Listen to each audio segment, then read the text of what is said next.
The T-Mobile Diagnostics Keep Stopping error is a common problem on Android devices. This app, which helps troubleshoot network and device issues, can crash or stop unexpectedly. This often stems from memory overload, permission conflicts, cache corruption, or version mismatches with the Android OS.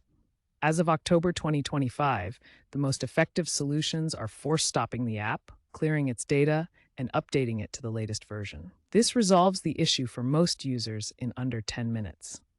Let's walk through these steps. First, force stop the app. Go to Settings, Apps, T-Mobile, Force Stop. This resets the app's process. Next, clear the data and cache.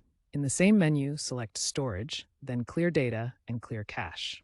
Note, this may require you to log back in. Finally, update the app. Open the Google Play Store, search for T-Mobile, and tap Update if available, or enable auto updates. After these steps, restart your device. If the problem persists, consider disabling battery optimization for the app or contacting T-Mobile support for further assistance.